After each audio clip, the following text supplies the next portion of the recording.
Hey, YouTube. How are ya? My name is Andrew Coates, coming at you with Behind the Mic. This is a short segment that we have here. We discuss what we talked about on the radio behind the mic. Now today, for the show, I discussed the first two black men in Congress, Mr. Hiram Revels, who was the first senator, and Joseph Rainey, who was the first House of Representatives, a black person. And those two men were very influential, in my opinion, because they were the first men in Congress. I've never heard of them before, ever, too, so it surprises me. But it's always good to find California raisins like them and to really dig deep. There's a lot of firsts in black history. Black history is American history, as we all know. And this is also the first show and the first behind the mic of February, which is, of course, Black History Month, our favorite month here at Quest Community Vibrations. However, as we all know, every month is Black History Month. There is never a specific time. Okay. Every day is eligible. So I get the butt in now. Of course. Okay, so every time we have a black politician in Washington, D.C., it seems like we always have to compromise. You know, they can't just focus on their own people and their needs. We have to do what's good for everyone, black and white. After so many years of being neglected and, just ignored, brutalized. Oh, well, the list goes on. You get my point. Every time it seems like we get into politics, there's this, we have to compromise. And you said? I said that I feel to some degree we kind of don't have a choice because in their eyes they're saying, okay, fine, we'll let this black guy come into the Congress. Okay, that's all good and well. We know he's going to be advocating for blacks. Okay, that's fine, whatever. But if you come in here thinking that you're going to be a Black Panther radical telling us what to do, saying you must do this or else, you must shut up or else we'll kick you out of the Congress. Oh, wow. You have any more examples that you could use for that? Present time, maybe? I don't know. You don't want to say it, eh?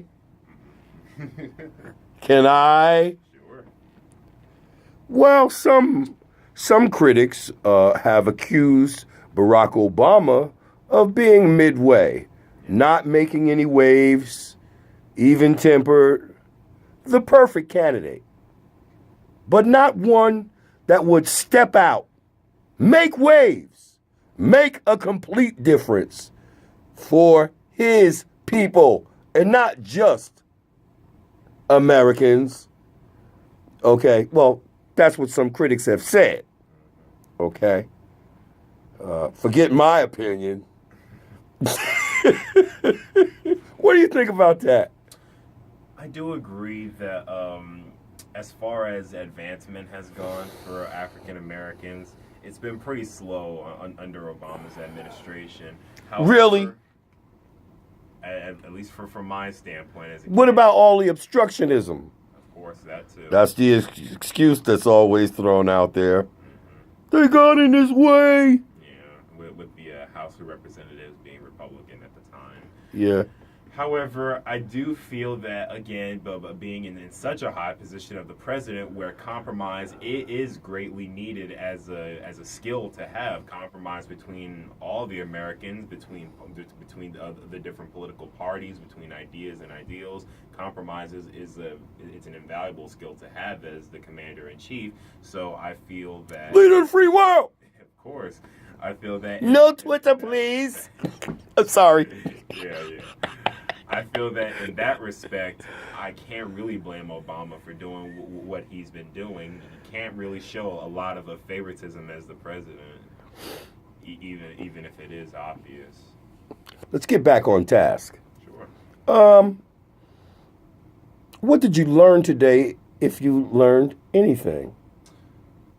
I think I've learned about African Americans in politics, really, overall. It's a topic that isn't usually brought up to me. It's usually African Americans and quite a lot of other fields, some scientists, the athletes, of course, the unlimited number of athletes, the entertainers, but you don't really hear too much about African Americans in things like politics and law, and that's really what drove this entire.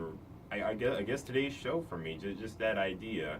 And I would definitely like to pursue more of that. Perhaps the first black lawyer, the first black mayor, governor, things of that nature. I think I'll be focusing on that some more. Okay. And today's show was how well you think it was produced and everything.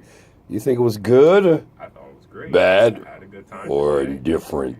I had a great time today. Brought up some wonderful music from those brothers. The Isley Brothers. Isley Brothers. I was thinking Paisley Brothers. Oh, that's okay. I was thinking, okay, I gotta say the Paisley Brothers. No, I just say. Okay, so now me playing the Isley Brothers as a theme, as I'm sure you noticed today,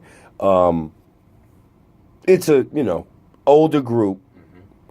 How do you think that affects your peers, people in your age group? I mean, you think they would have dug that music? I don't know. I feel like it's all, of course, opinion. Some people, they may like it, some might not.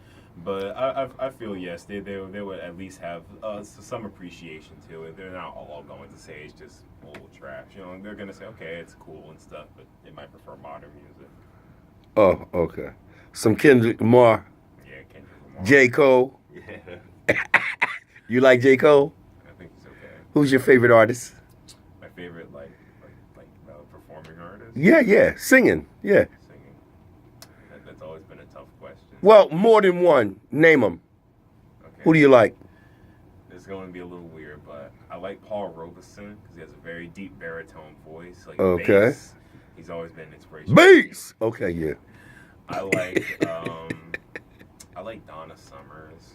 Donna I Summer. do like 70s music. I like disco. They had a lot of great singers, Gladys Knight, and ladies of that time.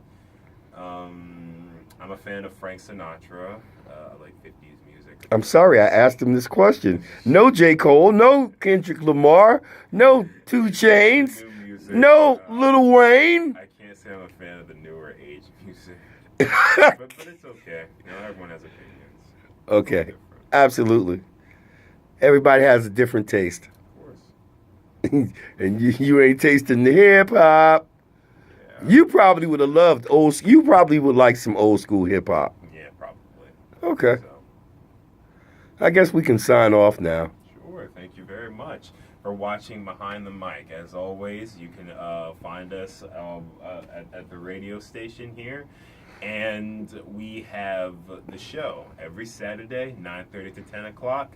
Channel 89.5 FM every Saturday. We have Quest Community Vibrations. Please tune in to our next show next week where we'll be discussing new topics and new things about African American history.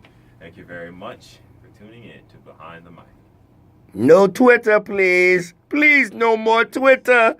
Twitter me this, Twitter me that. Peace. Bye-bye.